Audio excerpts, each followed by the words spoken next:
ছাৰৰ বিকৃত মানসিকতাৰ বলি কণমানি ছাত্ৰী বিদ্যালয়তে যৌন নিৰ্যাতন শিক্ষকৰ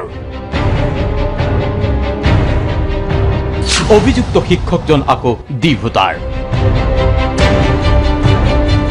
শিক্ষকতাৰ দৰে পবিত্ৰ বৃত্তিত জড়িত এইজন হবিবুৰ ৰহমানৰ কৰ্মকাণ্ডই চাঞ্চল্যৰ সৃষ্টি কৰিছে নগাঁও জিলাৰ কামপুৰত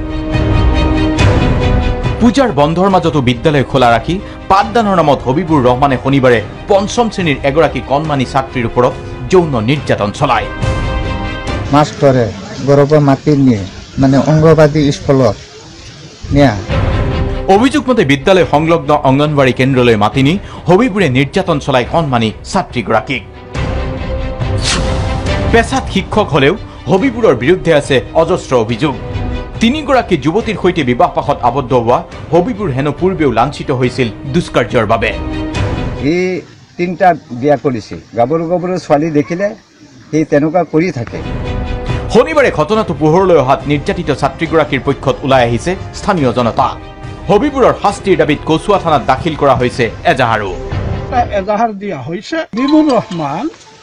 আমাৰ এই অঞ্চলৰে শিক্ষক তেওঁ আগতে আৰু এনেকুৱা বহুত ঘটনা কৰিছে ই এটা লম্পট এই লম্পটে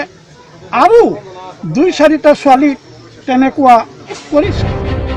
অভিযোগ অনুসৰি শিক্ষক হবিবুৰ এজন সন্দেহযুক্ত নাগৰিকো ৰহা বিধানসভা সমষ্টিৰ প্ৰমিলা জাৰণীৰ ভোটাৰ তালিকাত হবিবুৰৰ নাম চিহ্নিত হৈছে ডি ভোটাৰ ৰূপে হবিবুৰ ৰহমান পিতা আব্দুৰ ৰছিদ গড় নম্বৰ 27 বছ 17 গতিকে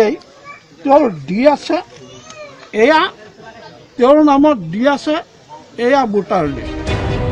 ইপিনে পূজাৰ বন্ধ চৰকাৰী বন্ধ যদিও বিদ্যালয়খনত বন্ধ পালন নকৰাক লৈ সৃষ্টি হৈছে ৰহস্যৰ আনকি শিক্ষকজনৰ যোগ্যতাক লৈ প্ৰশ্ন ৰহস্যৰ ঘনীভূত হৈছে